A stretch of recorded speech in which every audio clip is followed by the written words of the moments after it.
अस्सलाम वालेकुम वरहमतुल्लाहि वबरकातुहू। मेरे तमाम रिस्पेक्टेबल सामीन तालिब इल्म भाइयों, आज हमने पार्ट्स ऑफ स्पीच के नंबर 2 प्रोनाउन की काइंड नंबर 6 रिलेटिव प्रोनाउन के बारे में बात करनी है। रिलेटिव प्रोनाउन कौन से होते हैं? रिलेटिव प्रोनाउन फ़िक्रे में फ़ाइल के तौर पर इस्तेमाल होते हैं, मफ़ूल के तौर पर इस्तेमाल होते हैं। ये किस तरह इस्तेमाल होते हैं, इनके बारे में आज मैं आपको डीपली बताऊंगा, डिटेल में बताऊंगा। रिलेटिव प्रोनाउन में से एक प्रोनाउन हुज, जिसको हम पोजेसिव केस वाले फिक्रों में इस्तेमाल करते हैं। जैसे हम reflexive pronoun my, our, your, his, her को इस्तेमाल करते हैं मलकियत के लिए। इसी तरह हम रिलेटिव प्रोनाउन को भी मलकियत के लिए इस्तेमाल करेंगे। पहले हम रिलेटिव प्रोनाउन जो फ़ाइल के तौर पर इस्तेमाल होते हैं इनके बारे में बात करते हैं। रिलेटिव प्रोनाउन जो फ़ाइल के तौर पर इस्तेमाल होते हैं, यहाँ पर मैंने 3 रिलेटिव प्रोनाउन राइट डाउन किए हुए हैं, पेन डाउन किए हुए हैं। नंबर 1 हो के 3 मीनिंग बनते हैं। नंबर 1 जो, नंबर 2 जिसने, नंबर 3 जिन्होंने। डैट के भी ये 3 मीनिंग बनते हैं, विच के भी ये 3 मीनिंग बनते हैं। लेकिन हमने फ़िक्रे में इस बात का ख्याल रखना है, जिस फ़िक्रे में पर्सन सब्जेक्ट होगा उसमें हमने हु को इस्तेमाल करना है, रिलेटिव प्रोनाउन हु को इस्तेमाल करना है। और जिस फ़िक्रे में थिंग्स या जानवरों के बारे में बात होगी और वो जानवर या चीज़ फ़ाइल के तौर पर सब्जेक्ट के तौर पर इस्तेमाल किए जाएंगे, तो हमने डैट और विच का इस्तेमाल करना है। आपको उर्दू मीनिंग का पता चल गया है।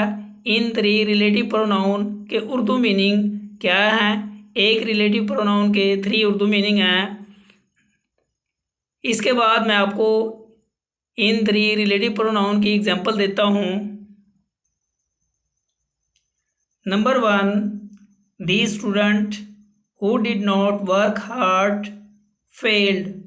इसमें हमने रिलेटिव प्रोनाउन हु को इस्तेमाल किया है, जो तालिब इल्म के लिए इस्तेमाल हुआ है।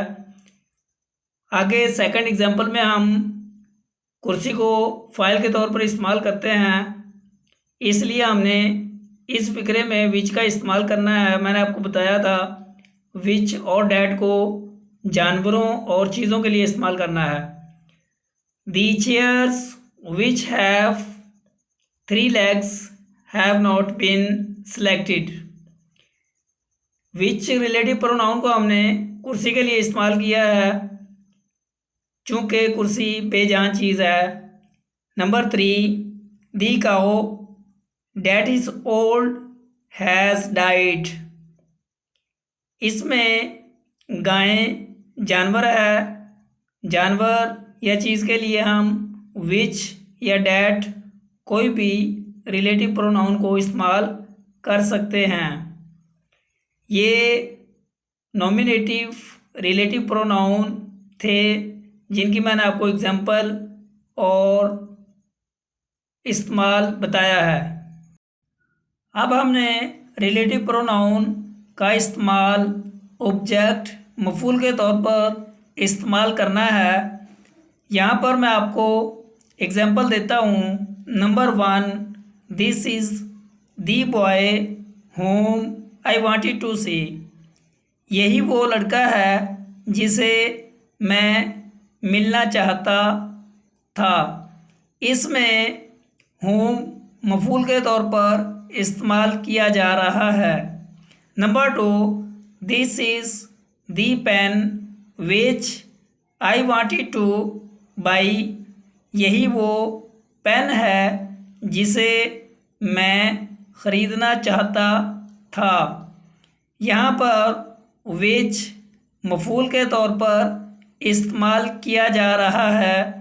ये रिलेटिव प्रोनाउन विच ऑब्जेक्ट के तौर पर इस्तेमाल किया जा रहा है। Number 3, this is the car that I wanted to drive. यही वो कार है जिसे मैं चलाना चाहता था। यहाँ पर डैट रिलेटिव प्रोनाउन ऑब्जेक्ट के तौर पर इस्तेमाल किया जा रहा है। ये रिलेटिव प्रोनाउन की 3 एग्जाम्पल थी, 3 फ़िक्रे थे जो आपको मैंने समझा दिए हैं। होम के 3 मीनिंग बनते हैं, जिसे, जिन्हें, जिनको। विच के भी ये 3 मीनिंग बनते हैं, डैट के भी ये 3 मीनिंग बनते हैं। तब ये रिलेटिव प्रोनाउन ऑब्जेक्ट के तौर पर इस्तेमाल होंगे।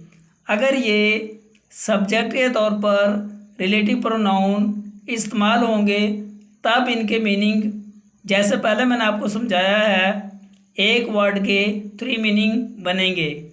अब लास्ट में मैं आपको पोजेसिव केस वाला रिलेटिव प्रोनाउन, उसकी एग्जांपल बताता हूँ, उसका फ़िक्रा समझाता हूँ कि रिलेटिव प्रोनाउन इजाफी हालत में किस तरह इस्तेमाल होता है। यहाँ पर मैंने आपको लास्ट में एक फ़िक्रा समझाना है पोजेसिव केस के हवाले से। This is the boy whose writing is very good. यही वो लड़का है जिसकी लिखाई बहुत अच्छी है। जैसे हम रिफ्लेक्सिव प्रोनाउन में माई, अवर, योर, हिज, हर, इट का इस्तेमाल मलकियत के लिए करते हैं, इसी तरह हम हुज का इस्तेमाल भी मलकियत के लिए करेंगे। लेकिन हुज रिलेटिव प्रोनाउन है और my, your, their, his, her, its ये रिफ्लेक्सिव प्रोनाउन है। आज का सबक हमारा इतना था। इंशाअल्लाह अगली वीडियो में मिलते हैं। तब तक अल्लाह हाफिज़।